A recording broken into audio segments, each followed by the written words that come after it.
morning and welcome to the Camnet Breakfast Show.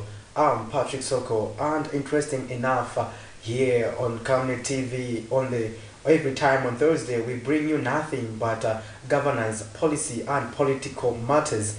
And today we have an interesting, fully packed program for you, our dear viewers, and we'll also be waiting to hear from you regarding various issues happening in the country. As you already know, we had quite a number of developments unfolding as of last evening, where President Hakainde Hichilema fired Wapula Province Minister, and that story is what we are looking at among other things. And later on the day, on the program, I'll have also a guest to help me discuss various issues pertaining to development. However, we have to get started first of all with our first segment, which is the Health Corner with Dr. Nakubiana Mufaya. Stay tuned.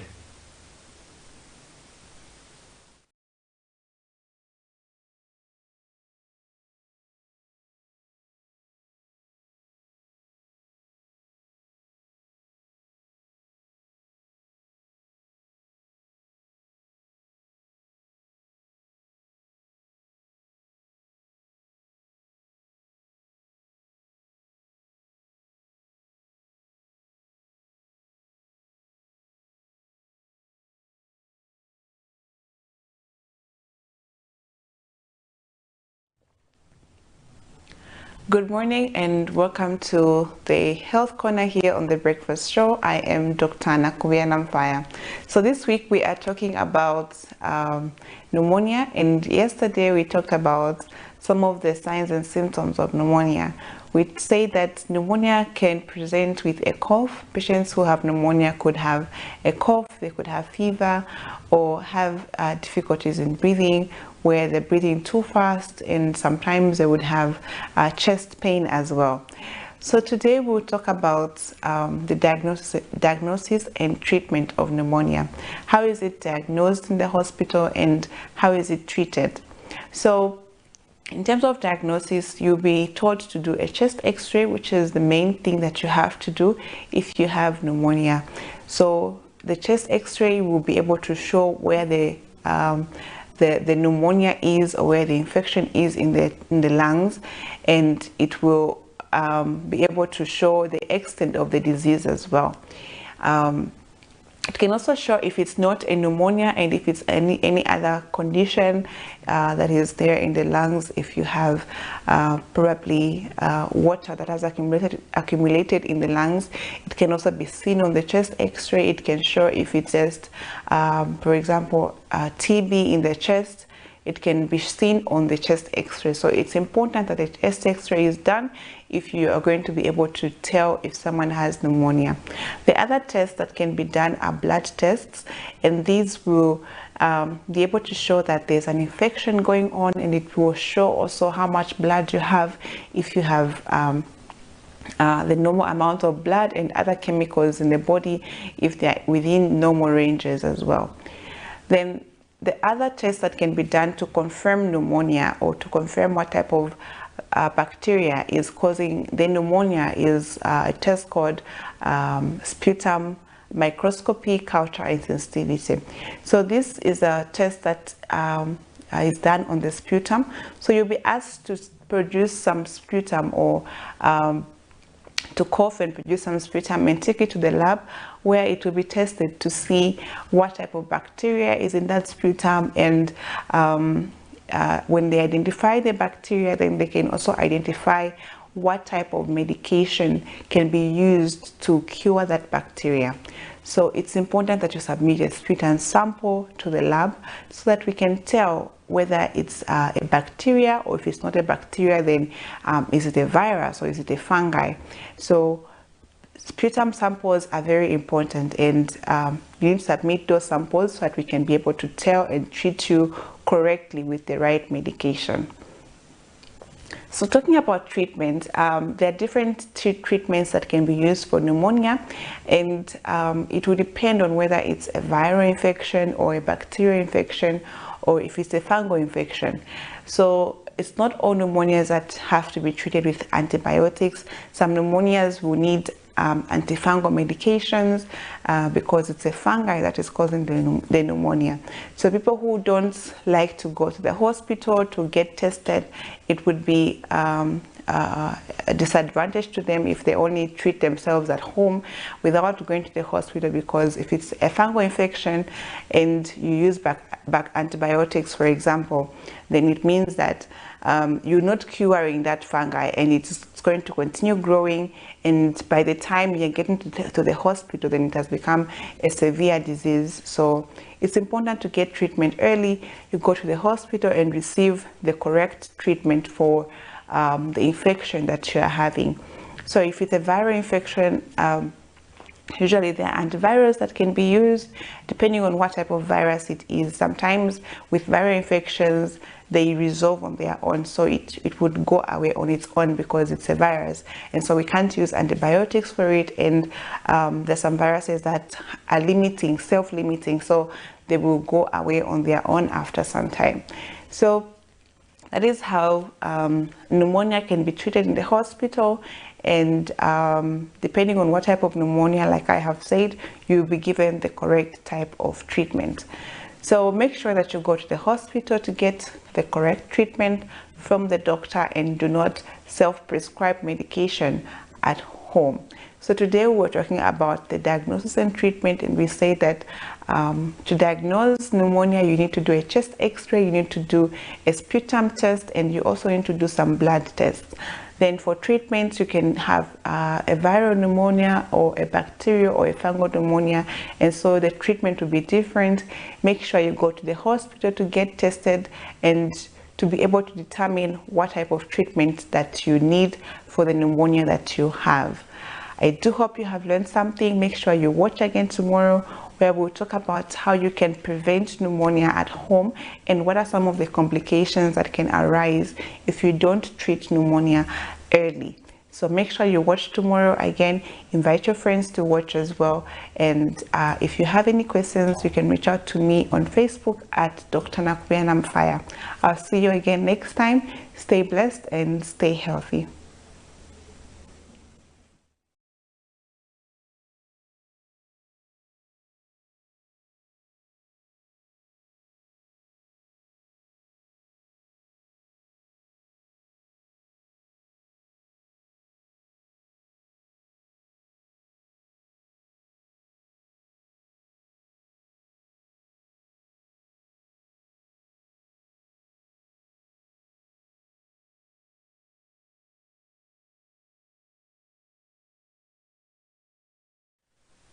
There you have it. That was Dr. Nakuyana Mufaya giving us the health corner, and we were looking at an important topic pertaining to diagnosis of pneumonia.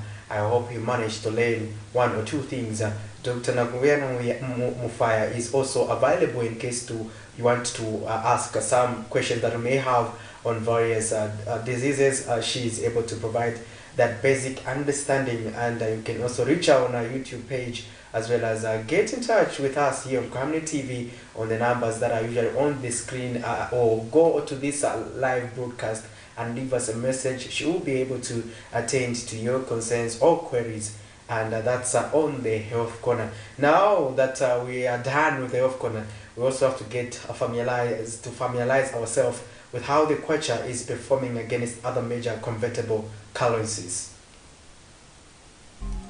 So now the kwacha this morning, this is how it is performing against other major convertible currencies. Today being the 60th of July 2023, as of 0701, as per financial institution that we monitor, we start with the Greater British Pound, which is buying at 22 kwacha 39 ngwe and selling at 22 kwacha 83 ngwe. The euro is buying at 19 kwacha 16 ngwe and selling at 19 kwacha 54 ngwe. The South African rand is buying at 0.94 ngwe and selling at 0.96 ngwe. $1 against the kwacha is buying at 17 kwacha 59 ngwe and selling at 17 kwacha 94 ngwe. So those are your money market but they do vary from one finance institution to the other, depending on the bureau as well. So, but the differences are not that much. They just differ by some cents and not necessarily huge margins. So, if in case you are thinking of exchanging your dollars into the kwacha, this is how it is performing. In case you want to do change kwacha into dollar, that's how you are trading. If you're a business person going to South Africa and you trade using the rand, that is how it is performing. So the rand usually is almost equivalent to the Zambian kwacha. The difference is not huge. They trade in the similar range, and if you're doing business there, you are able to undertake your transactions just like as if similarly you are transacting using the kwacha. So interesting enough, we understand that South Africa is more among the Zambia's critical trade partners, in that for instance Zambia imports quite more from South Africa, and the trade balance is in favor of South Africa, in that we import more from South Africa than we export. So we trade more with South Africa, but however there is that trade imbalance, and that's something we have to continuously work on as a country, as we work towards maximizing the export portfolio by taking into account non-traditional exports other than traditional exports such as copper. Now we get to also to our next segment, where we start looking at the stories that are making the headlines, and the stories that have been raising a lot of concerns from the members of the general public here in Zambia. So we are going to be zooming some of those stories so that we can get to look at how is it going there, and how do you assess the stories? What is your perspective on these stories that we are looking at? And today, interesting enough, we are looking at this story that is coming, that is running on your screen on the scroll there. You can see where President Hakainde Hichilema, as of last evening, relieved the Luapula Province Minister from his duties as the provincial minister.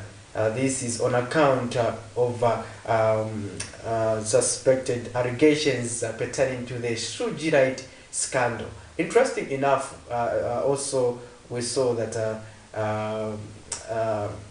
the police also moved in to arrest the minister there. So interesting enough, so the story there, let me just take a look at it right now, where Republican President Hakainde Hichilema has fired Wapura Province Minister Derek Chirundika with immediate effect. State House Chief Communications Specialist Clayson Hamasaka says the termination of Mr. Chirundika's contract is in pursuit to Article 270 of the Constitution. The President has since thanked the former minister for the services he rendered to the country. This is the story where the Republican president fired the Luapula Province minister, and this story we'll be looking at it today, and we want to get your views. This is not an ordinary story, in that it is also emanating from the fact that we are coming from the issues pertaining to the Sujirite scandal. So now let me also bring you up to speed with the statement from the Zambia police, where police in Lusaka have arrested Derek Chirundika, former province minister, for carrying out mining activities without a license, contrary to Section 12(1)(3) of the Mines and Minerals Act number 11 of 2015. There, it is alleged that the suspect, while acting together with others between the 4th and 13th of January 2023, did mine 23 tons of Sujirite mineral ore in Chembe district without a license. Mr. Chirundika is currently detained in police custody and waiting to be formally charged. This is according to a statement issued by Zambia Police Deputy Public Relations Officer Danny Mwale. So that is a story I'm focusing on this morning. This is because we want to get your views regarding this matter. Now, the minister now pertaining to issues pertaining to Suji right. This is not a new story pertaining to Suji right, but however, we know the controversy that came with this story, and people were calling for the dismissal of people involved. Others were fired a long time ago. Others were suspended. The president did take some drastic measures among the casualties there, the PAs, the DCs. So we see that leaders are getting involved, getting themselves involved in illegal activities at the expense of saving the nation. So now, you, our dear viewers, I want to be getting your views on this story and others on the program. But to also kickstart our program this morning, I also want to look at another interesting story where we look at a story where fire has swept through Hungry Lion stores at East Park Mall in Lusaka, destroying property worth thousands of kwacha. The fire that started around 20:45 hours in the evenings of Tuesday, 4th July 2023, was only put out around 21 hours by the fire brigade who rushed to the scene after a tip-off from members of the general public. And the Lusaka City Council Public Relations Officer Chola Mwamba has confirmed that the development and says the fire department has moved on site to ascertain what might have caused the fire. She says that the value of the damage is also not yet known, as officers are still investigating the matter. So now let's get to listen to this story. We'll be back on the other side.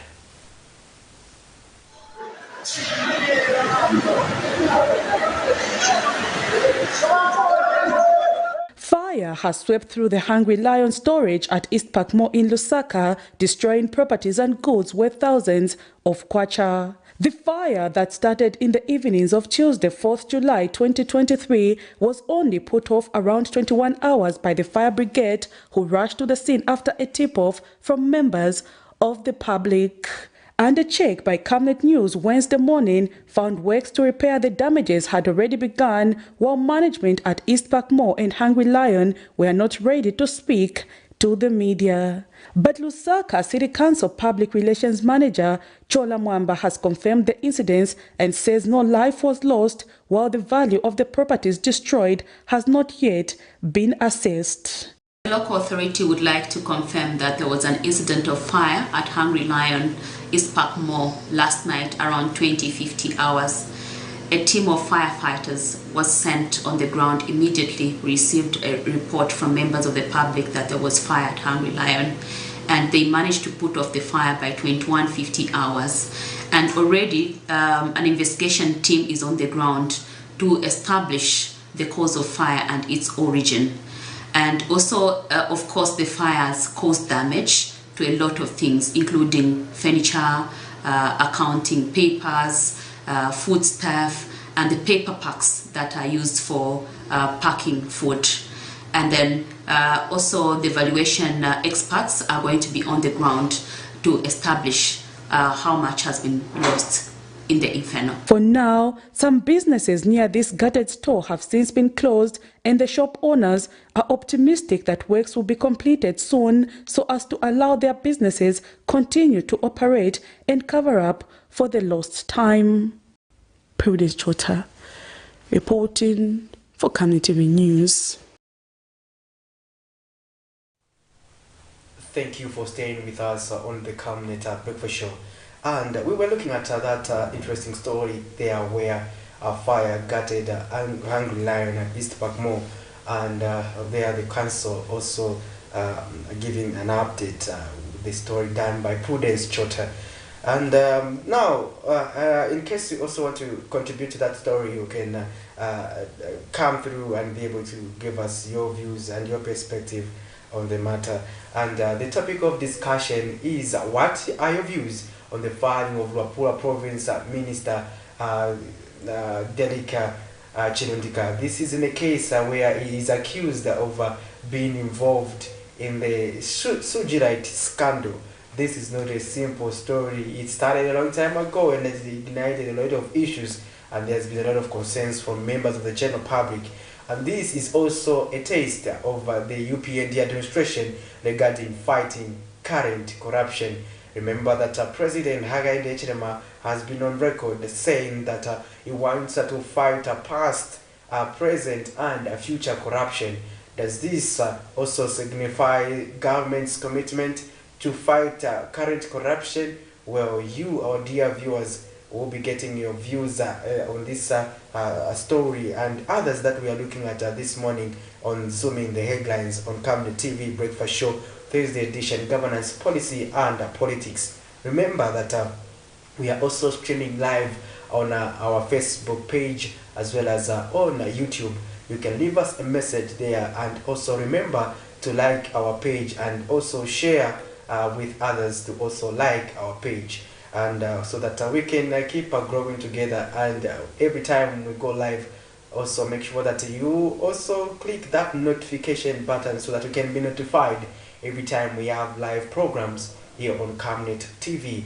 So now let me also look at another interesting story that we had as of last evening in the main news on Camnet, and this is a story where the Alliance for Community Action has charged that former President Edgar Lungu did not do the country any favor by willingly giving up power in the August 2021 election, as insinuated by Chawama Member of Parliament Tasila Lungu at a press conference on Tuesday. In an interview with the Camnet News Organization's programs manager, Jimmy Maliseni says people of Zambia spoke through the vote and that the president had no option but to respect the choice of the people. Mr. Maliseni says that the sentiments are made by Ms. Lungu that the former head of state willingly handed over power to the incumbent should not have even been mentioned at the press conference because he had no option but to leave. He however says it is not right for the state to fail to hand over summon letters to the Lungu family, as was alleged by Ms. Lungu, further calling on the state to act more professionally. Meanwhile, the National Restoration Party Deputy Secretary General Martin Mulenga says it is not a persecution of people to demand accountability on how one acquired their wealth. So let's get to listen to this story. The press briefing held by the children of the former President Edgar Lungu, chaired by Chawama Member of Parliament Tasila Lungu, has continued to attract reactions from members of the general public. While at the meeting, Ms. Lungu informed the nation that the dramatization of her family circumstances by the state in the daily tabloids has only worked to demonize her father, who worked diligently to save the country and willingly handed over power to the incumbent. Alliance for Community Action, however, says the former President Edgar Lungu did not willingly hand over power, as was insinuated by Ms. Lungu, but that the people of Zambia had spoken through a vote and that the president had no option but to hand over power. But to say that he willingly or voluntarily left power, I think is a bit of a misunderstanding of what governance is about. It's a lack of appreciation of what a democracy is. So he did not have a choice.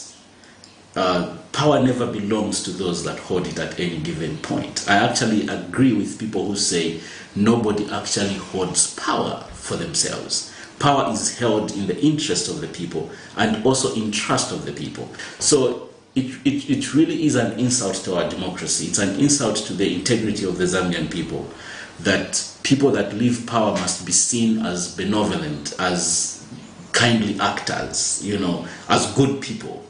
That's not the case. They are responsible citizens. The most we can do is thank them for having obeyed the law. Mr. Maliseni has, however, appealed to the state to follow the right channels of communication when summoning members of the former First family to appear before them. What we'd love to implore the authorities is to please ensure that the suspects, and this is for every suspect in this country, not only for the Lungu family, are first and foremost informed of any proceedings against them that are being preferred by the state. It is very unnerving, we understand, for you to find out that there are some allegations that have been leveled against you by the state of all entities, and you are unaware about such allegations.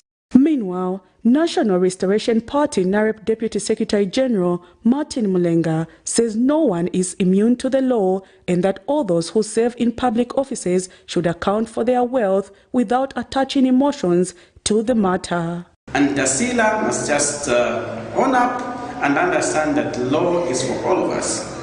And for the former president, having allowed his children to hold a press briefing, the assumption that we have is that obviously he had consented to what the children were doing.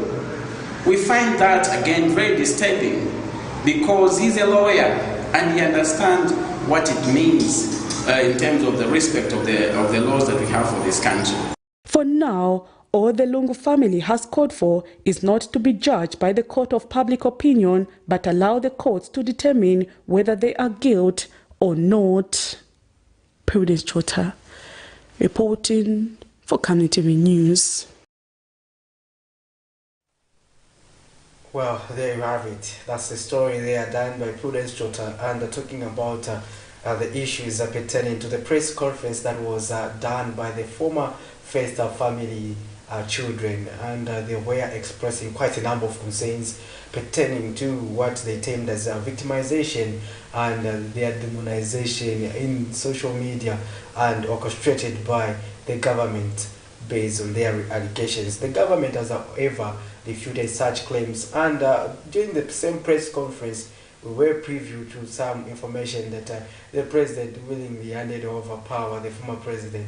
Now, that also raised concern, and the Alliance for Community Action, their programs manager, Mr. Jimmy Maliseni, was expressing concern to say how was the former head of state willingly hand over power as if he owed the people a favor.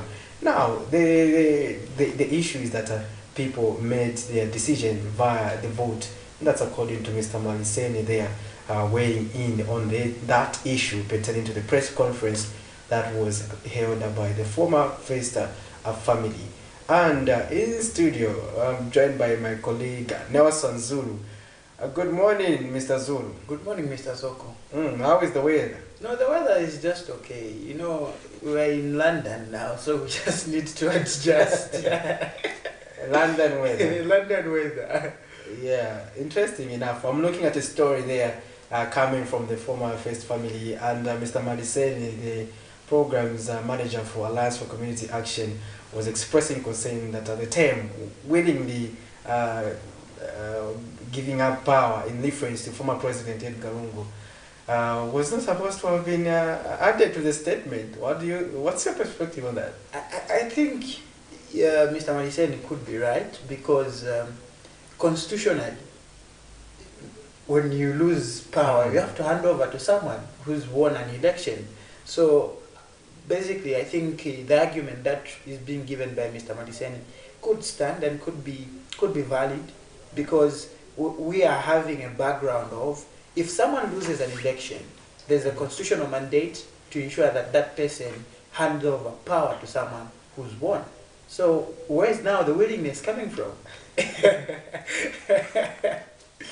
Yeah, so interesting enough, that's a story there we're looking at. And following that story, we also had a similar story where, but this one is hinging on immunity, where a political activist, Dante Saunders, has charged that the presidential immunity must be removed once one leaves office. Speaking with Camnet News, Mr. Saunders says this is the only way former heads of state will be given an opportunity to exculpate themselves. So let's get to listen to this story.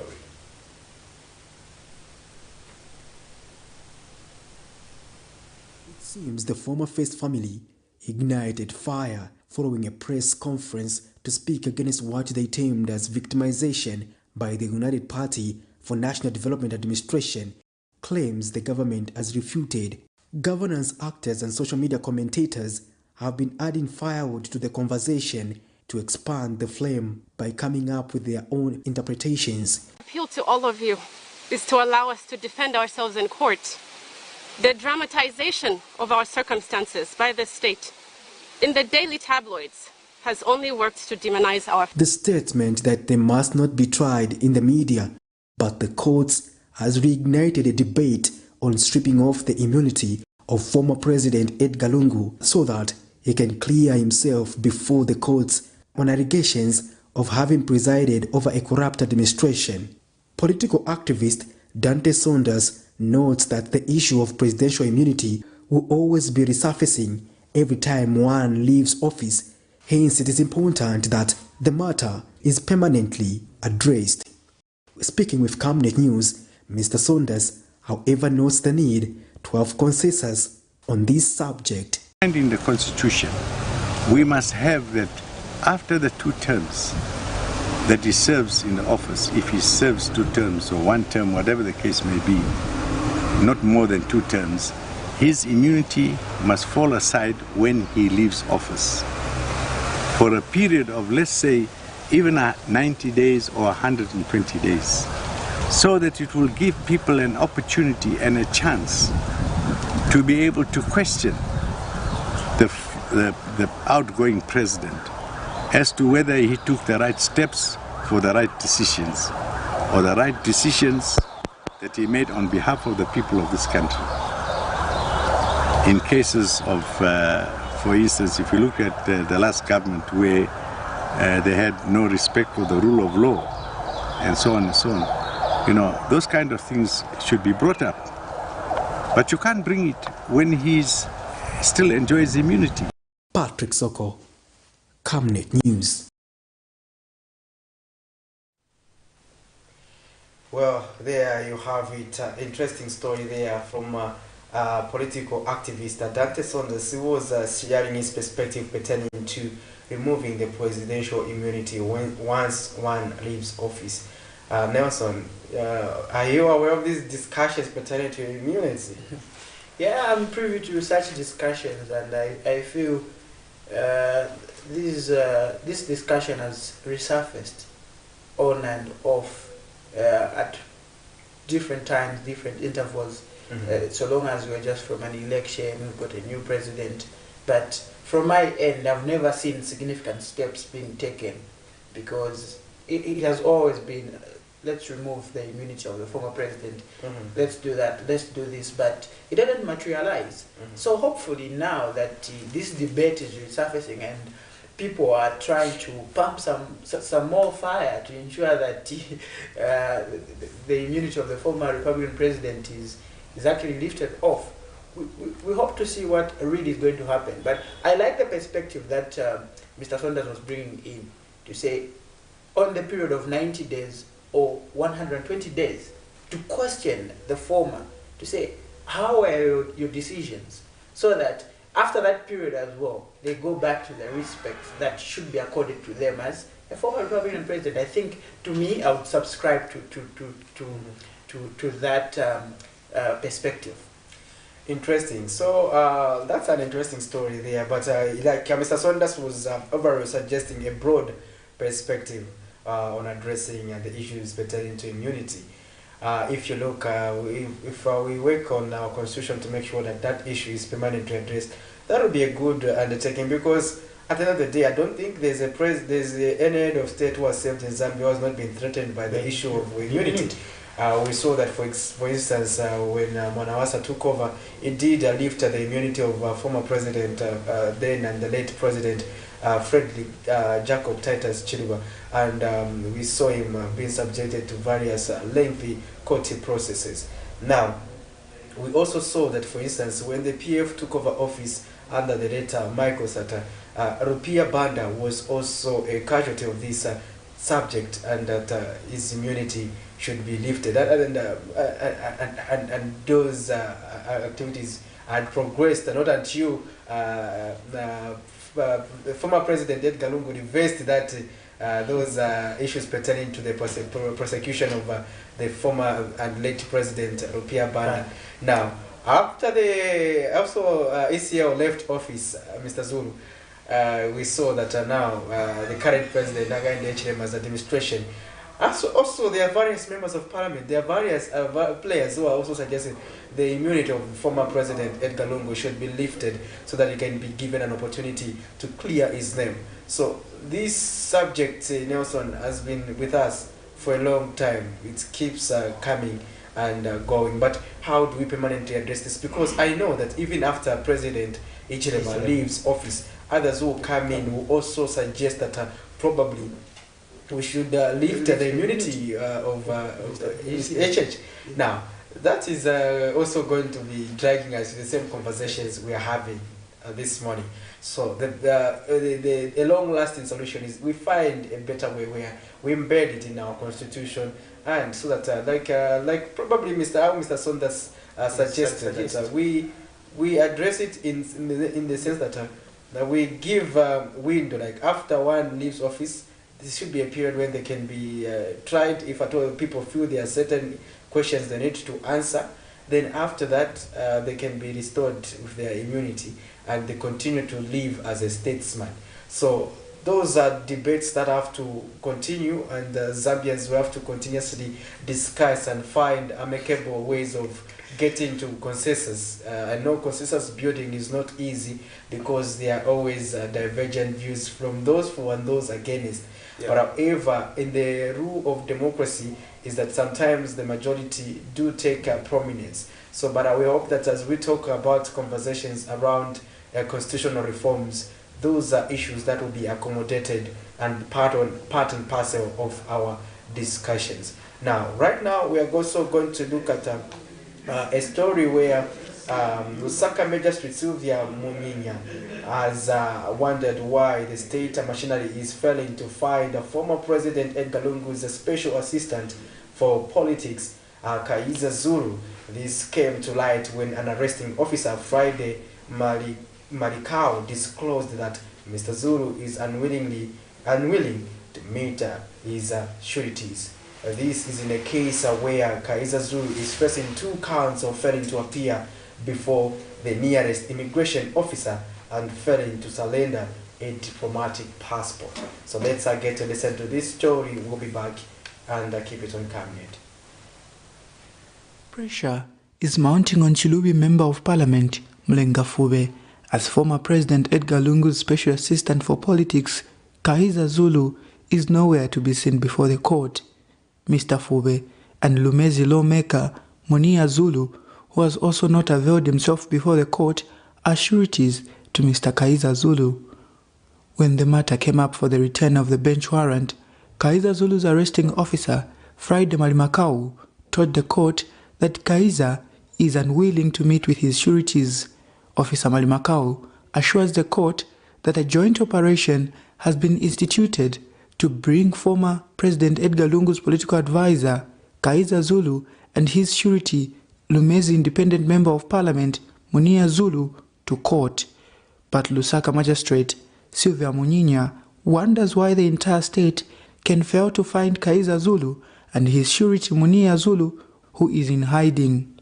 Magistrate Munyinya says there is no way the entire state machinery can fail to find the accused person who's roaming around and know his whereabouts. She suspects that something is wrong somewhere. The court has, however, given arresting officer Friday Marimakau time to follow up on the whereabouts of the accused. On the other hand, Patriotic Front Chilubi Member of Parliament Mulenga Fube narrates before Magistrate Munyinya that last week he engaged some people to help him locate Kaiza Zulu. He says while in the village on Sunday, he was informed by the said people that Kaiza was spotted at a named bar in Charleston. Mr. Fube, in his explanation, says he reached the arresting officer on the phone, who did not pick up the call because he was in church. He says while in the village, he also talked to the accused twice but has been unable to reach him since Monday. As the bench warrant against the accused is in effect, Mr. Fube pleaded for more time as he assured that Kaiza Zulu is within. But Magistrate Munyinya wonders why Mr. Fube failed to inform the police that Kaiza was spotted in Charleston. In response, Mr. Fube says he relied more on the arresting officer than any other person. Last month, Magistrate Sylvia Munyinya issued a bench warrant against Kaiza Zulu for absconding in court sessions. In this matter, Kaiza Zulu is charged with 2 counts of failing to appear before the nearest immigration officer and failing to surrender a diplomatic passport. But when the matter came up for the return of the bench warrant, Wednesday, the accused was nowhere to be seen. The matter comes up on Tuesday, July 18, 2023, for the return of the bench warrant against Kaiza and Munia. Nelson Zulu for Camnet News, Lusaka. So there's no one who is above the law, especially us who are holding the public offices. We are accountable to the people. So when the law enforcement agencies come and find out certain allegations, I think we have to take it that is the best route to justice, to clear, allegations. So it is very important. I've read in certain quarters where some people are claiming to say, no, even His Excellency the President is also involved in corruption. He's also accountable to the public. If you have got evidence, if you have got information, report it to anti-corruption. They will go and find out from His Excellency the President, because he is also accountable to the people. Over the last few decades, we have witnessed the decline of water resources across the country as a result of unsustainable human activities on water sources, recharge areas, wetlands, river banks, and other eco-sensitive water resources areas are allowed to continue. We will have a water crisis that will cripple the economy of this country. Considering the magnitude of the problem, my ministry has embarked on a robust program to deal with this problem once and for all. In this regard, we have commenced a countrywide mapping exercise that will identify eco-sensitive areas such as well fields, recharge areas, headwaters, dam bores, and wetlands. The exercise will establish the extent to which these areas have been affected and identify remedial measures. The Constituency Development Fund, CDF, has become a vehicle for facilitating development under the United Party for National Development, UPND. This has been done. The fund has been increased from 25.7 million kwacha in the year 2022 to 28.3 million kwacha this year. However, there has been mixed feelings regarding the CDF making a positive impact or not, but for Chikankata Member of Parliament Jacqueline Sabao, CDF is progressive. She made the remarks when she toured the agriculture storage shed and 2-by-3 bedroom house at the Wuche Primary School in Nasenga and Nzingu Ward respectively, and commenting on the construction of the storage shed in Nasenga Ward, which has been built at the cost of 875,000 under the 2022 CDF. Ms. Sabao is elated with the rate at which the construction is moving. Kankata has 2 chiefdoms, Chief Nalwama and Chief Dennis Mwenda. Our people were collecting their fertilizer from Chief Dennis Mwenda, which is like 50 to 60 kilometers from here. Hence, as area member of parliament, I saw the challenges of my people, and it's one of the projects I proposed under the 2022 CDF that the main shed should be constructed here in Nansenga. And I'm really happy with the contractor who is doing a good job. This project started in April, and this is first week of July, and you can see project progress, meaning that before the end of July, this project will be handed over to the community. Hence, it will be used for the 2023 fiscal. And United Party for National Development, UPND, National Trustee Ms. Grace Chivube believes government has achieved a lot of promises within a few months in office. Education, we have a lot of children going to school without paying anything. So even if when you come to the village now, there is no one who is going to offer you a glass of water, because most of the children are in classes. Because of that, now He thought of bringing his CDF under the people, closer to the people. This is what you are seeing now. Because some people, they are complaining that, teachers, they are suffering. Teachers, they have nowhere to sit, yet they were there now to teach their children. No, New Dawn is doing it. This is the house you are seeing here, 1x2 for 2 teachers, 3 bedrooms inside, everything it is inside. And Nasenga Ward Councillor Stephen Muchimba also shared his views. Let me say 2,000 to 3,000 people over Nansenga. Way back we used to travel about 30 kilometers away from Nansenga to the next shed of which we can collect our farming inputs from. Now we are very, very happy for this shed which has the CDF under our able leader, the president. Patrick Soko, Camnet News. Welcome back. You are watching the Camnet Breakfast Show with me, Patrick Soko, and Nelson Zulu.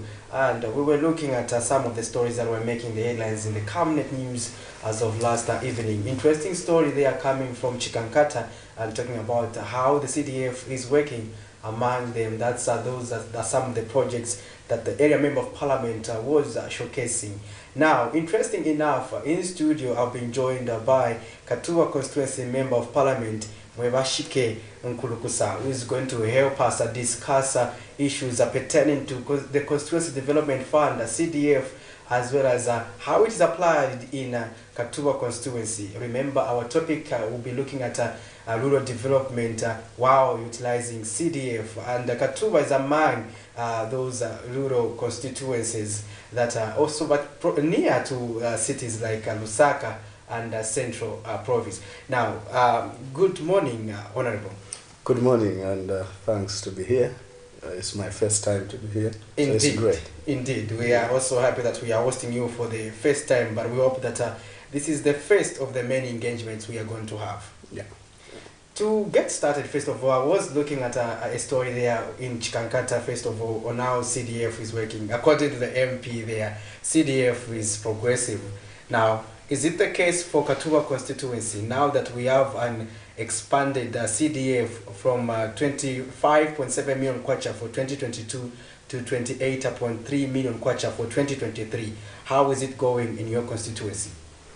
Well, I think CDF is a game changer to every constituency, more especially constituencies like Katuwa. Katuwa is a peri-urban constituency. Mm-hmm. It has a bit of the urban side along the road, and it has a lot of rural. And for a constituency like Katuwa and many rural constituencies, I think CDF has come to change the narrative altogether, because many of the needs in such constituencies are quite basic. Things like repairing a crossing point for pupils to cross to the school when there is a river in between.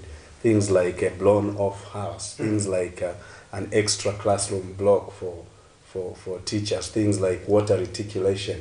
So they are quite basic, and all they needed is a consolidated fund that is continuous and that is accessible by the community.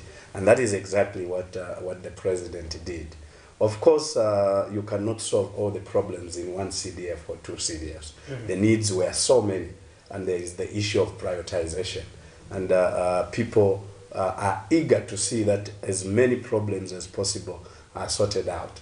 But one by one, as long as you remain strategic, you remain methodical, you will find that after 2-3 years, a lot of problems will have been sorted out. You are part of the CDF committee, and what are some of the projects the CDF committee for Katuwa constituency has suggested that they have prioritized under the CDF for 2022 and 2023? 2022, we are almost winding up the projects. We had quite a number of projects. One of them was, first of all, we decided that we should also be investing in machinery as we progress. We didn't want to get a bigger chunk of money and put it all to machinery, because, as I said, there was quite some pressing needs, basic pressing needs. So first of all, we decided that we'll get a tipper and a back-end front loader from the 2022 CDF as part of the investment, because 2023 we are getting the grader. so that we are moving, we are streamlining in the movement. We also decided that we put up 2 mothers' shelters in 2 clinics, Hapa Ann Clinic and Kamaila Clinic. Hapa Ann is in Chilo Challenge Ward and Kamaila is in Kamaila Ward. We also decided that we build 2 community schools. There were some community schools that were really more of grass-searched, and we felt that we could bring a bit of relief to those, and we were just launching the other one, which is Sililo in Kavile Ward, which is a 1x2 classroom block, and we broke the foundation for the other one in the same ward, which is more at what they call Baghdad area. Then we also had issues of water reticulation. We put up a water reticulation system at Katuba Primary School. This is near Mount Meru, as you are going on Kabwe Road. Also, the secondary school there was in a very dire state because they were learning from the primary school. So we decided also to put up a 1x4 classroom block, which we also commissioned. We decided also to put up a water reticulation system, which I hope I should be commissioning in the next 2 weeks. As you are going to Mumbwa Road, there is a market called Stumbeko Market, just after you bypass Mwembeshi Bridge. Just in front you find a market, which is very popular mainly for people that are going to Mumbwa. That is where Katuba ends, and I share with Mwembeshi and Nangoma there. So we are putting up a water reticulation system. There is also a school called Kalala, which had a 1x3 classroom block, which was not finished. We decided to finish it and put a water reticulation system, and we ended up also buying 2,800 desks for various primary schools, so that at least we start reducing the issue. Remember, the president had given us the task of ensuring that probably by this year, next year, we should end any child sitting on the floor. So there are quite a number of projects that have gone into 2022. 2023, we have concentrated so much on achieving the presidential objective of having no child sit on the floor. So we have decided to procure 3,500 desks again, so that for those schools that we did not supply, and for those where we supplied few and they need an increased number of desks, we also supply them. But also we have included, as I said earlier on, we have put aside about 3.5 million kwacha, which we are going to use to buy a grader. We want to get a brand new grader. We have an old one, but it keeps breaking down. But we feel that the old one alone might not do the work. It is very costly to invest in roads. I mean, we invested in 2 roads in 2022. One which is 8 kilometers for a school that was not accessible, called Marichashi Primary School. And we discovered that it's very costly to really hire people to do roads. It almost costs 500 to 700,000 kwacha per kilometer to do an all-weather road, which is very, very costly. If you look at CDF, it means you may take most of the money to the roads, and yet the needs are plenty. So that is why we have decided that we invest into another grader, and more especially most of the feeder roads with a tipper and a back-end front loader, and hopefully in 2024 we can also buy a compactor. Then we have the full set of servicing feeder roads in the constituency. Now, my follow-up question on this would be, I have an interest on the earth-moving equipment that you are purchasing under the Development Fund. However, it's not only in Katuba, where in almost all the councils, the majority of the councils have also taking a similar approach, especially those in rural communities. However, my question comes on the maintenance aspect. How is the CDF taking into account the aspect of maintenance, or what are strategies that are there, for example, in the case of Katuba, to maintain those equipment? Thank you very much. Before CDF, I think maintenance was a big challenge. With CDF now, it's part of the budget that you must put aside. For example, I've put aside 1.5 million kwacha for maintenance and fuel every year, so that we don't get these machineries and they stay without doing the work.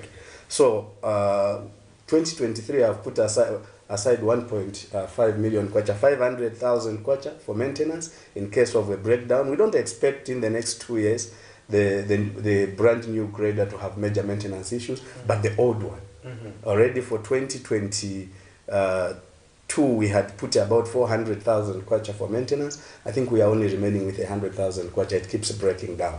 But the work it is doing, compared to the parts we are buying, if we had to hire, would have been paying in excess of 7 million kwacha. But we are only putting aside 400,000 kwacha. So for us, I think it's very good with CDF now and with the planning of the CDF. The first thing that we always want to look at is, have we put aside fuel? Because again, if you don't put fuel, lubricants and everything, how are you going to grade the road? But also put something for maintenance in case of a breakdown. It becomes much easier.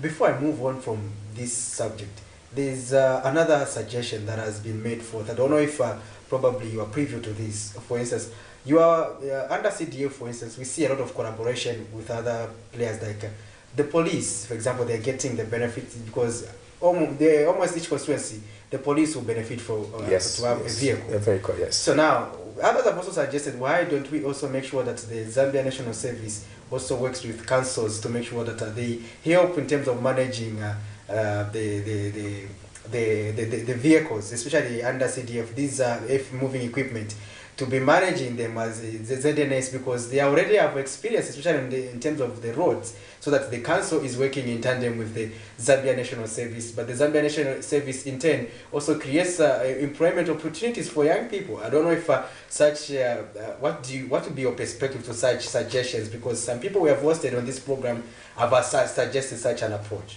Yeah, it's a good approach. I think even for the old grader that we are using, when it breaks down, we are getting most of the mechanics from ZNS Chikumbi, which is at 10 miles there. However, ZNS is quite overwhelmed with work. This is now for trunk roads. If you remember, right now, ZNS Chikumbi cannot accept any works because they are busy at 10 miles. If you have seen at 10 miles there, they are expanding the road to try and reduce the congestion that takes over, more especially over the weekends. And there are quite a number of people that wanted to hire ZNS equipment for their own. These are private people. They are not accessible because they are quite overwhelmed for the trunk roads. Most of the trunk roads now are being done by ZNS. If you go on the RDA road maintenance program on the Great North Road, you'll find most of the people they've hired there as ZNS. So yes, collaboration with ZNS is good, but I think what we are trying to do is to give relief to ZNS, because they also have to concentrate on major things like bigger bridges. You can't get a private sector with the amounts of monies from CDF. You need a big project, and ZNS usually come in to do that. But in terms of maintenance, in terms of helping with grader operations, when some of their people are free, they have quite a lot of skill, and there is this fusion and cross-pollination of skills, more especially with the council, because these are enchanted territories for the council. Most of the councils were not so much into this, and so they have to do a lot of learning from that. And that is where we are, I think many of us MPs and councils, we are calling for a lot of capacity building in the council in terms of skill, in terms of numbers of human beings that are, or what you call human capital. Because what is sometimes a challenge in the councils is this capacity, which has remained the same before the much money went to the councils, and now they have so much. Like my council, you have two constituencies, Kembe and Katuba, meaning receiving in excess of 50 million kwacha only on CDF, and they still have their own things to do, collect revenue rates and all these things. So you find that capacity is really, really strained, and that is where we are trying to lobby with central government to maybe second quite a number of people to the council so that capacity is built there. I'm glad you brought the issue of the 10 miles stretch being constructed. But the argument that has been coming from the residents is that the ZNS have not been efficient in terms of finishing that project. Why has it taken too long? That is actually also my cry. That was my cry, But of course, like a member of parliament, you always want to find out what was the issue. I think the issue was that ZNS was constrained in terms of funding. A lot, the funding was delayed from RDA because they are contracted by RDA. That is an RDA project. They were contracted to do that project. And usually a contractor will move at a pace that allows them to have resources for operations. And when I found out from the commanding officer there, I think the challenge was the issue of funding being delayed. And we made quite some follow-ups with the Ministry of Finance, RDA, and which is Ministry of Infrastructure. And I think they have now started moving. Some money has started trickling in. So you're able to confirm that the current status is that the ZNS officers are on the ground and doing the Yes, if you go on the roadside now, you find that they've even put the bitumen. And I think sooner than later, they may just expand and start moving. It's a little bit coming to shape. It's a makeshift, if you like, for lack of a better word, it's a makeshift arrangement because, as you know, the dual carriageway is coming, which is the permanent solution for the entire stretch of the Lusaka-Ndora road. But for that, we felt that in the meantime, as we are waiting, because the cost of transportation, the cost of travel, and the cost of doing business experienced on that stretch because of traffic delays was becoming a little bit higher.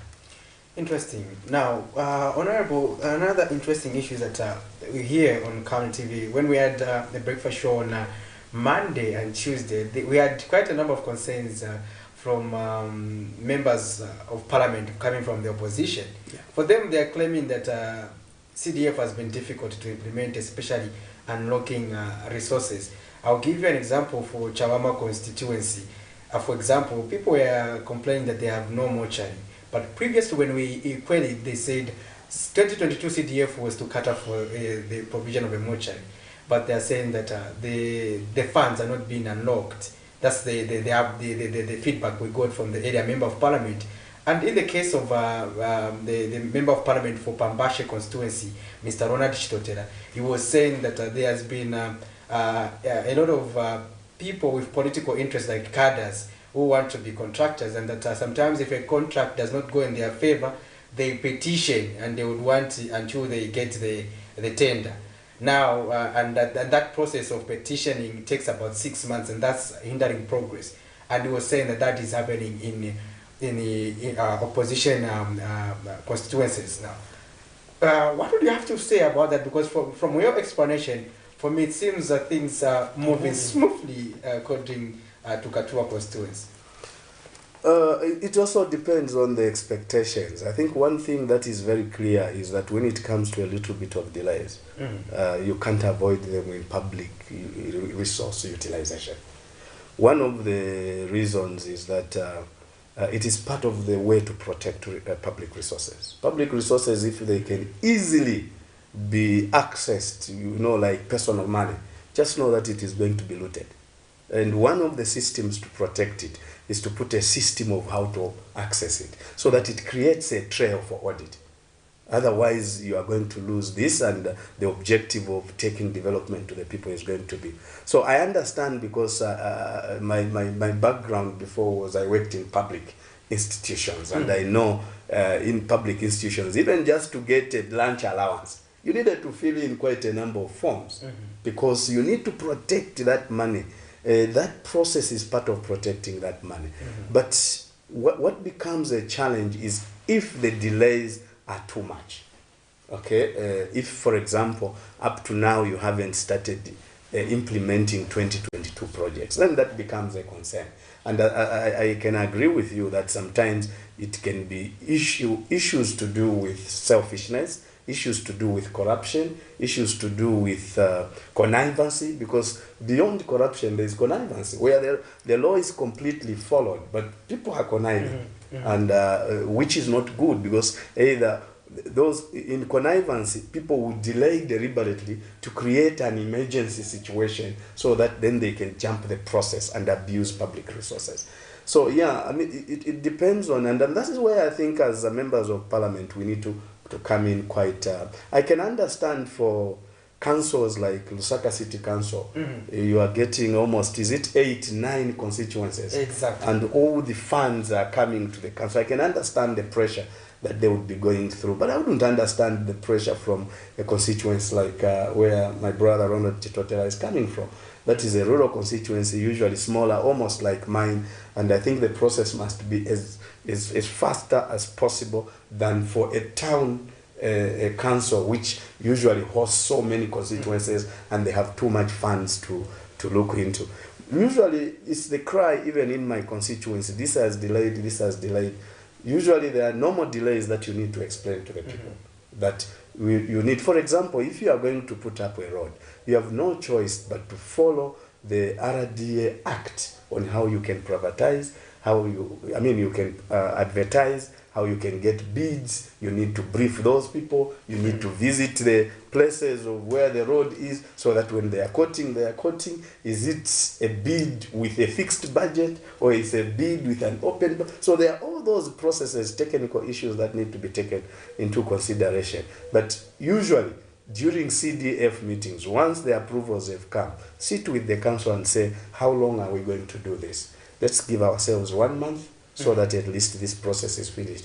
2 months so that by the time we are going into 2.5 months, we can start seeing the work. And it's the job of the MP to always rehearse. If there is a brother that you have to be calling every day, even to say, how are you, my brother, is the council secretary or the town clerk. Because that is the chief executive of CDF. That is the chief implementer of CDF. The CDF, in terms of implementation, belongs to the executive. It is ours in terms of decision making.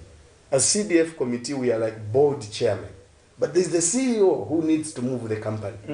And that CEO is the town clerk, in our case is the council secretary.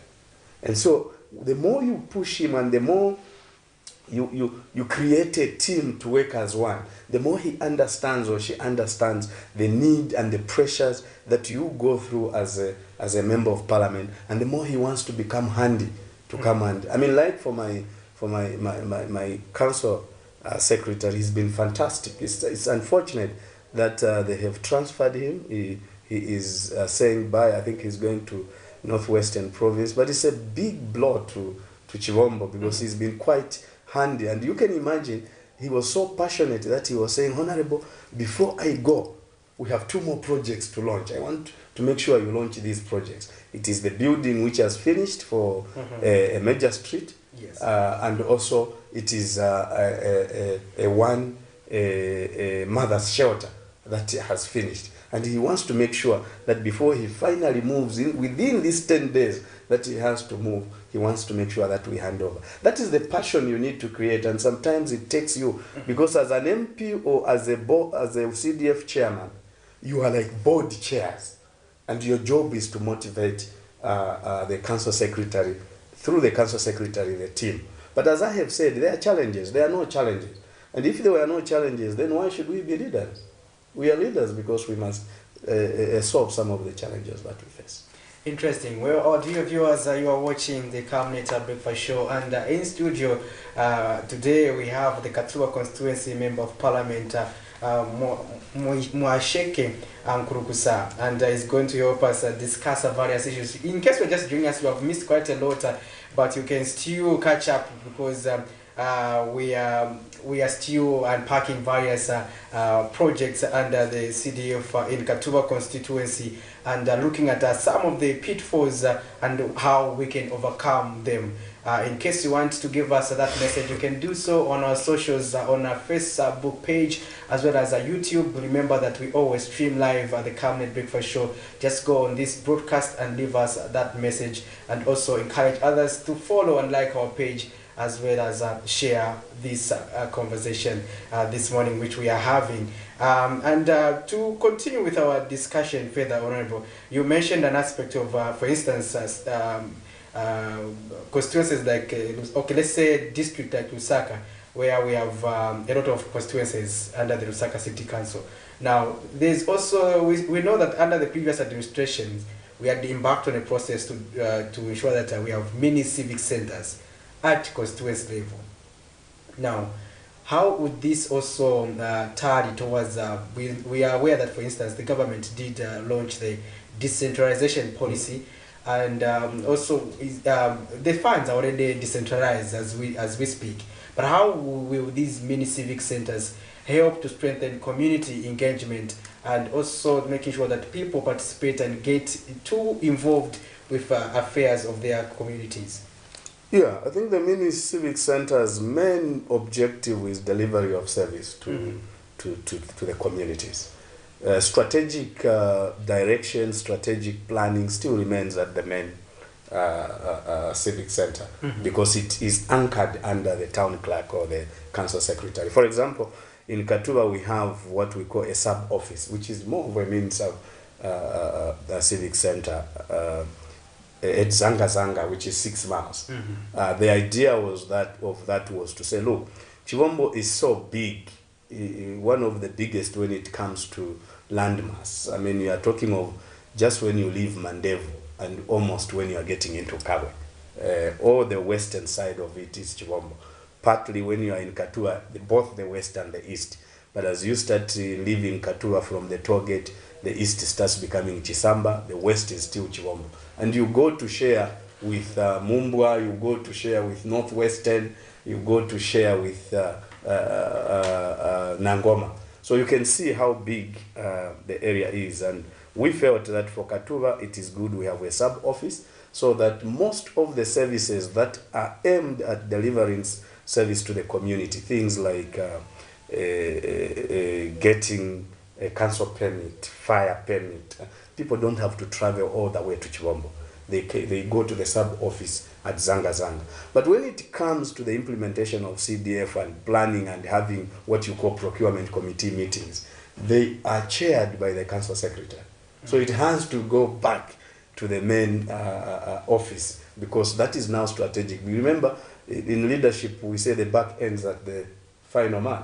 And so some of these things require this final man's endorsement and requires this final man's chairing so that there is proper strategic direction and that moves. So really, most of the sub-offices and sub-centers, the idea was to devolve basic services to the communities, getting of NRC, getting of a fire permit, getting of these small permits, getting forms for filling in certain things. So that basic, people don't need to really move to the main center. They can be delivered at the sub-office level. So yes, it is a very good decision, because most of the bulk, remember, in most cases at council level, we say there is what you may call the Pareto principle. 80% of the activities fall under basic that may not need, and yet only 20%, such as planning, such as meetings, fall under the main umbrella. So basically it means you are offloading 80% of your daily works to the community level, which becomes very good for service delivery. Interesting. Well, we also had some privilege to be in Katuba constituency, and you definitely bear with me or understand that there was a complaint at some point. People had even had to riot that at Momba Tanoff, a lot of pupils are being lost to accident because they're being bashed simply because there are no speed humps and everything. Is there a permanent solution that has been brought down under the CDF? Immediately after that complaint, which was very true, because I followed that up by writing to RDA, I think there was an issue of people overspeeding, and it was the only stretch where people have been so much in a queue, and they find this open stretch, and they want to overtake as many vehicles as possible before they reach another hustle at 10 miles. And so we discovered that we lost a lot of lives there. Not only pupils, I think at one time we buried 3 members of the same family at once. They were all hit and they passed on. So it became a very sorry sight, and we decided to put it in writing to RDA. And I can rest assure you that within a week RDA responded and put up again a makeshift arrangement, a temporary arrangement, where they brought in some humps, stripe humps, which again, I know, community sometimes is quite funny. When those humps came in, then others started writing me, oh, now we are making the traffic worse. Because now the vehicle, there is no place where the vehicle can pass. Others were saying the humps are not well done, they are not professionally done, they are quite a bit big. So a lot of few complaints came in. But I think at the end of the day, we always do something to achieve an objective. The objective was to stop deaths there, and that was stopped. I can assume that, Honorable, you are also well traveled in terms of understanding the development trajectory of other developed countries. So now, my question is this. For example, we have seen that other developed countries, like in a highway like that, you'd provide leeway for people to go under, as opposed to going up, because people don't want to also go up. Because we have seen here in Lusaka, where we have the bridge at Unza, people don't want to go up; they still want to go down. Yes. And Mississippi, and also we have Downtown Bridge. They are also white elephants because people don't want to go up. But why don't we suggest that? Because we have engineers in this country who are supposed to be looking at what is convenient for people. So that because also there's another concern that, for example, if you are moving from SOS, or from that SOS, you have to come up to, probably as you come to Mandevu, to just turn and go back if you are heading in the other direction. Why can't we find a solution of making sure that some people will still be able to access the other side without spending more time there? Yeah. What you have said is very true, and if you look at that model we have discussed, it mainly happens in advanced economies. And for me, a straight answer is most of the below in the ground roads are more expensive than above the ground, because above the ground is just metals. You put metals and you do what. Below the ground you need to dig, and after digging you need to create a trench. You need to be because you don't want one day that trench to collapse and kill people under. So I totally believe in most cases it's issues of cost, and it is issues at the rate the economy is, your economy. What would you prefer, to invest money in a bridge that is going to cost so much, or to invest it in a CDF that is going to build a house for a teacher? Or build a one classroom block for children that are learning in the thatched house. So it's the issue of prioritization and how you can use your resources properly. But I totally agree with you. It's the ideal situation. I always tell people, it's like my child who always asks me, my colleague is at Harvard, why can't I go to Harvard? I mean, it's the best for you to go to Harvard, but can your father afford it? Yes, those other colleagues, their parents can afford it. And for me, if you are focused, you remain focused, you will still achieve the same objective. You will be educated and you compete at a certain level. So I believe as we continue to grow our economy, we'll start investing in more sophisticated type of... for example, one of the example, why should I pass through the town when I'm coming from Kafue and I'm going to the Copper Belt? I can just go up and throughout, maybe up to Mandevu. That's when I drop down. Okay, that way it is going to reduce the cost of doing business. It's going to make... But that was the assumption of the bridge that we had received from India. We were assuming that, for instance, would be after you leave the CBD, you only reach straight to Munali. But to the contrary, the opposite happened, because I remember there was a video that was circulating that was showing us those overhead roads. So for me, I think the issue is cost. Imagine if we had invested in that, maybe our debt today would have not been 13 billion, would have been 20-something billion. Exactly. And is that in the initial what you want to invest for an economy of $25 billion GDP? I don't think you would want to go. Our colleagues, like if you look at South Africa, those are $1 trillion GDP, meaning raising revenue, and even when they borrow, when you compare it to the percentage of their GDP, it's nothing. They can borrow $25 billion. They are almost $15 trillion GDP. It's nothing. So usually you find that that is why the anchor for most developing countries, underdeveloped countries, is to concentrate on growing our economies. The more our economies continue to grow, the more we are going to see that development is going to come. It always moves in that line. Sometimes I even wonder how in such economies, it's very related. You find that even to find people that would live European life and yet they live here. For me, the first thing I would suspect is corruption.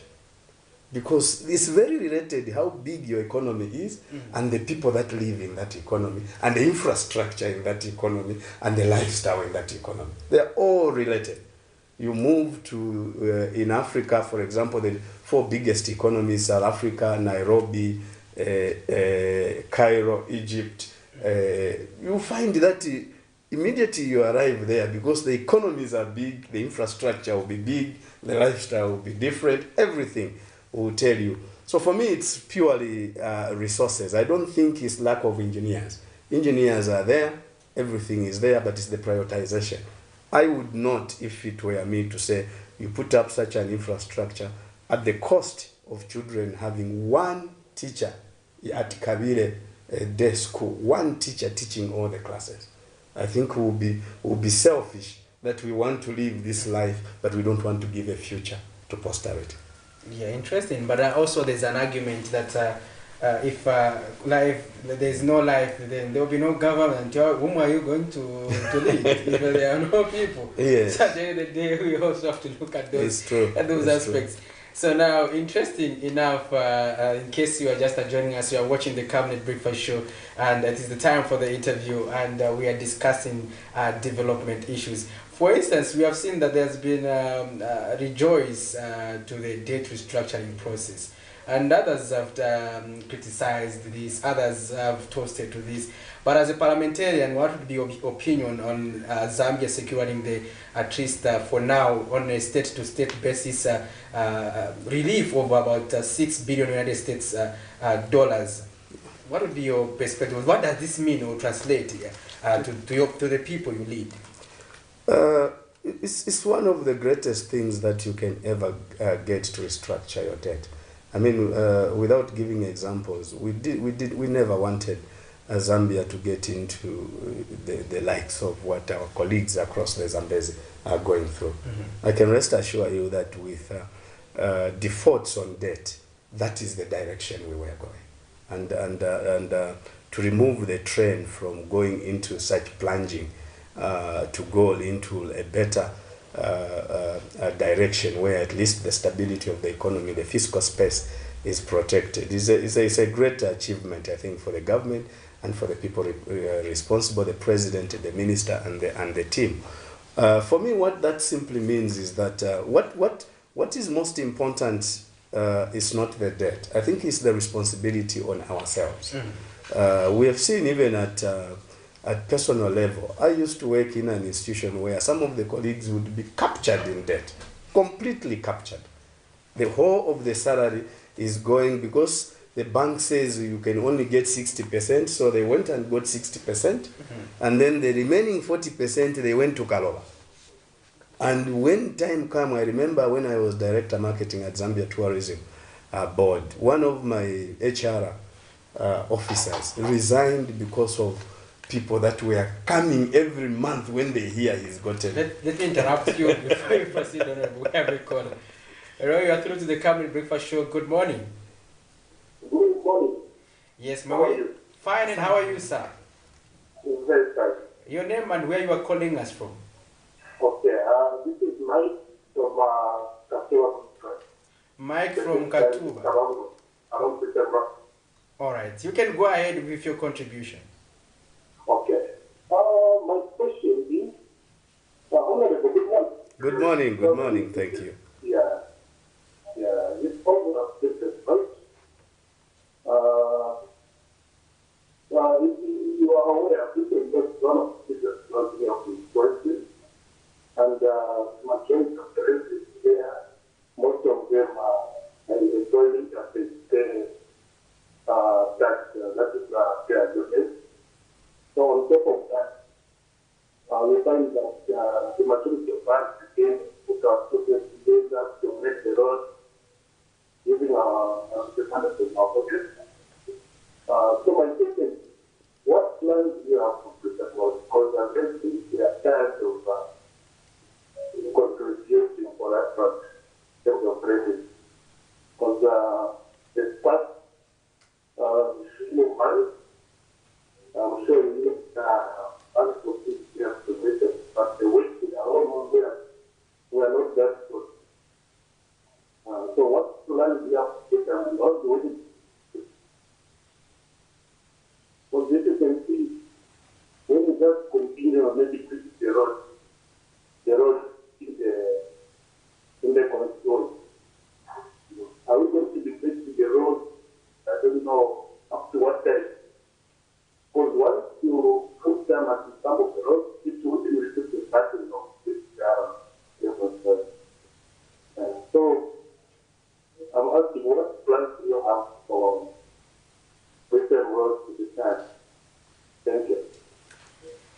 Thank you. There you have it, Honorable.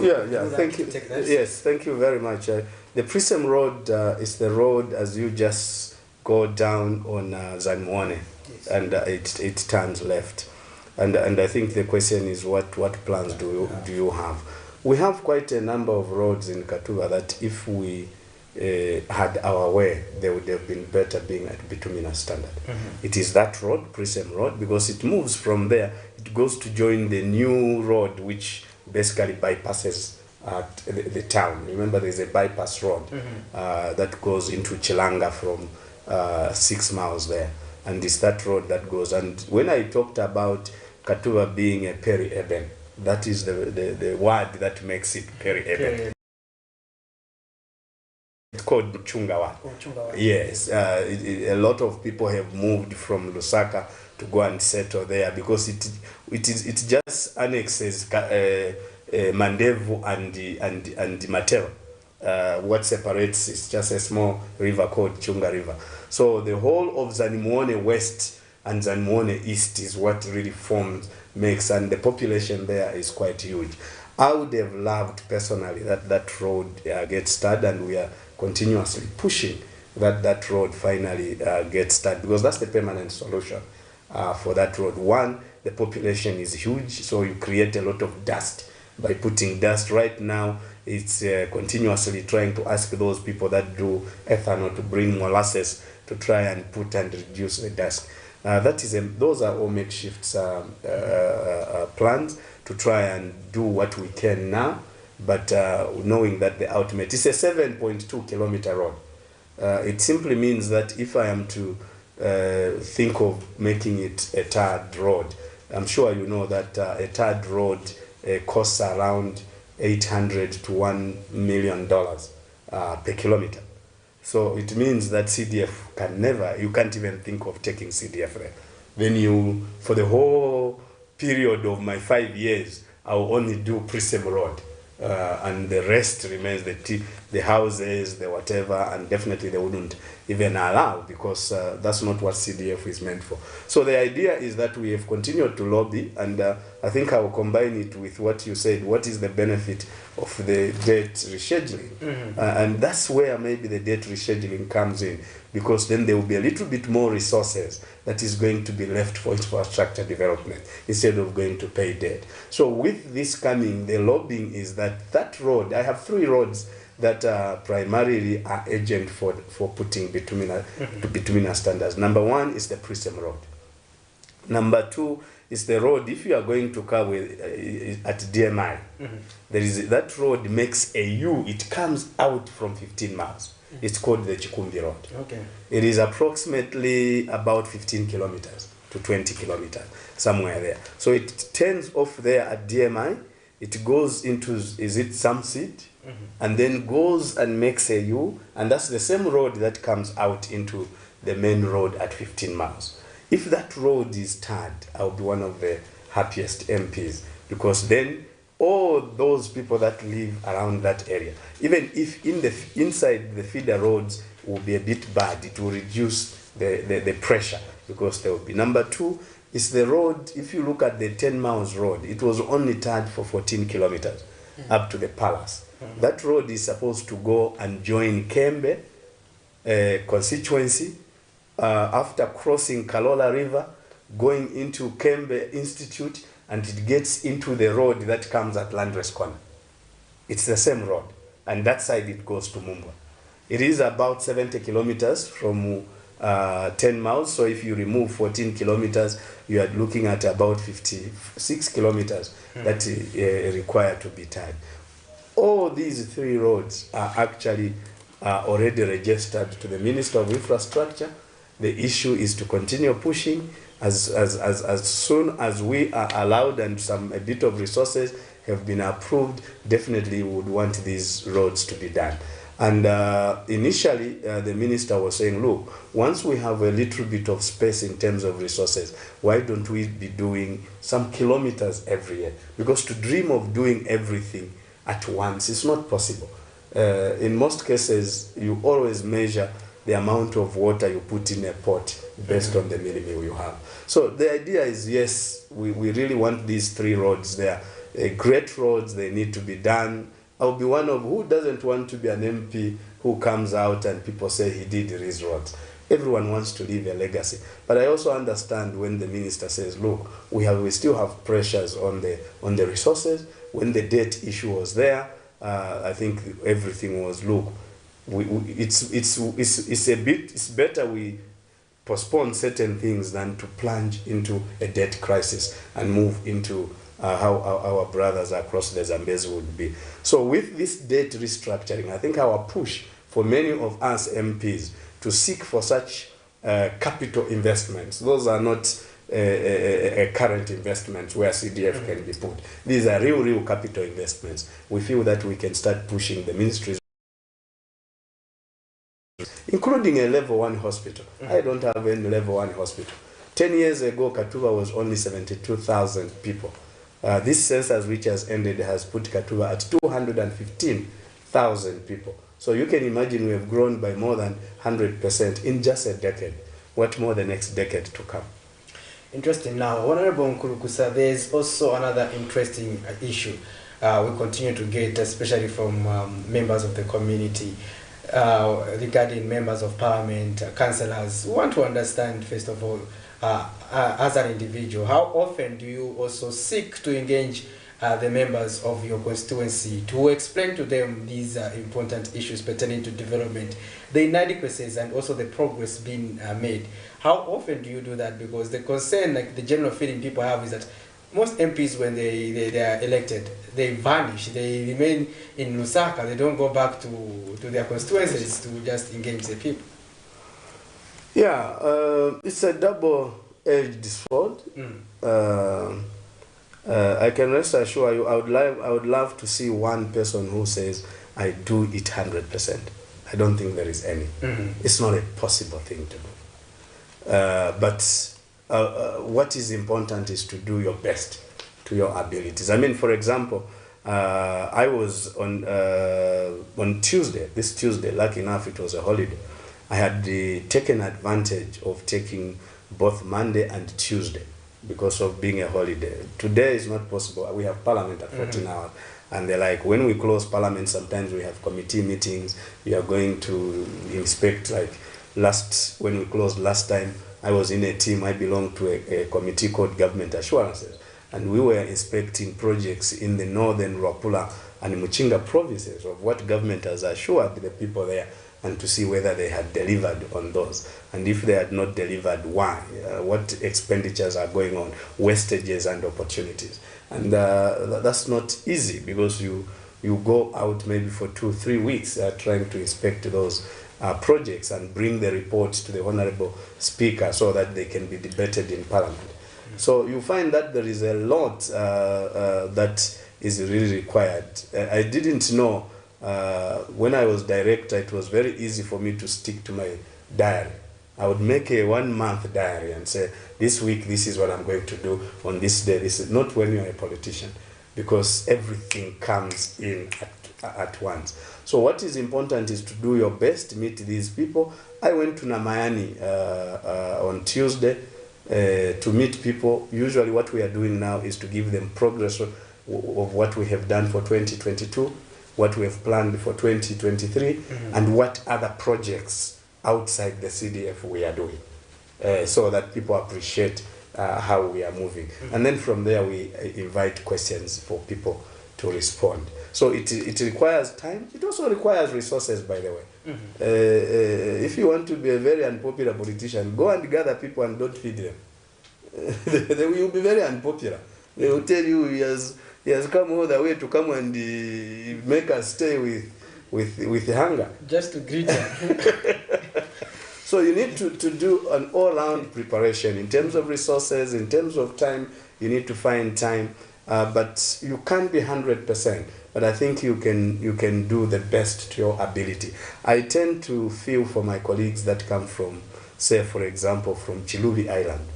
Oh, I feel for them, because for me, I use weekends. Sunday, I'll be officiating at a tournament, a football tournament. It's again an opportunity for me to talk about development that we have done, what we have achieved, what we continue to do. Even when it's at a football tournament. Now, on that score, Honorable, first of all, that brings me to the issue of recreation. Yeah. Your colleagues, for example, in Lusaka, are grappling with the issue of junkies, because young people, most of them don't have what to do. Most of the time, they spend time consuming alcohol, drug abuse, substance abuse. Yeah. So as a result, now they become junkies, and they're the ones attacking people, especially at night. And the police have been making some efforts to address this problem, but it escalated in almost each and every constituency of Lusaka. We have a section where we call Kujanikwama Junkie and the likes. Yes. But we don't know about your area. Is it the same case? And what are you doing to make sure that young people get involved in productive activities and also recreation, which is important, an important facet of development? I think it's a problem for everyone. What differs is just the percentages. I think for town constituencies, the magnitude is higher. While for us that are peri-urban, the magnitude might be moderate. And maybe for those that are completely rural, the magnitude might be lower. So I think what differs is the magnitude. And one of the issues, more especially on the rural side, is to entice people into a lot of activities. And one of the activities I've discovered, more especially in my constituents, there are two major activities that you expect to receive so many people. There would be few when you call them for the update of development.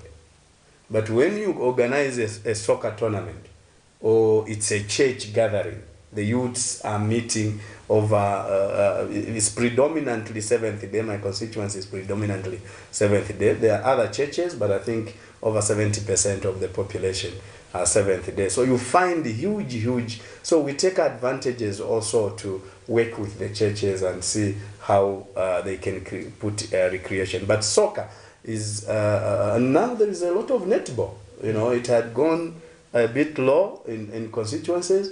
Now it's very high, like in my constituency. But have you done something to make sure that they are engaging in those sports activities? Are you facilitating such activities? Exactly. Actually, in Katuba, I launched what is called the Katuba Legacy Entertainment Project. It's a project based on one, providing entertainment to the youths, but as they are being entertained, we are celebrating those that came before us. Katuba has 8 wards, and I am the number 8th member of parliament since it was founded in 1973, when it was annexed from Kembe. And so I have decided that each member of parliament who has ruled Katuba before is celebrated in a certain ward by putting up a tournament, and the cup is named after them. Partly, we want also to teach the young ones history about Katuba, because of course there are these that have been born. They don't know that I'm the number 8th member of parliament. They don't know that actually our founding member of parliament, Godfrey Laima, only ruled for 5 years, from 1973 to 1978, before Madam Mavis Muyunda came in, until when democracy came in 1991. So I have decided to use this initiative partly to celebrate, to engage the youths, but also to bring a basic education about the constituents to the youth, but also to celebrate, like what Sir Isaac Newton said, I stand tall and see far because I have stood on the shoulders of giants. These are 7 giants that have come before me, and I felt we can celebrate them in a manner that dignifies. We all have different abilities. We will all contribute to our level of our ability, but every contribution at every stage helped sustain Katuba to be where it is. And we are using soccer and netball as part of the celebration. It's not cheap, as I have told you. You need to organize resources. You need to network with some people to help you, jerseys, money, because, I mean, you have to put money in all the 8 tournaments in a year. You've got to put resources there so that people, at least when they are celebrating, they see that there is value for doing that. Interesting. Well, Honorable, as we come to the end of our conversation this morning, I want you to give us your concluding remarks and an important message that you want to drive home. Well, I think for me the important message that I want to, more especially specifically for the people of Katuba, is that the challenges are many. Sometimes there is a tendency to think that we have been neglected because you haven't come as number 1 priority. There are, again, about 43 to 45 zones, and in each zone there are needs.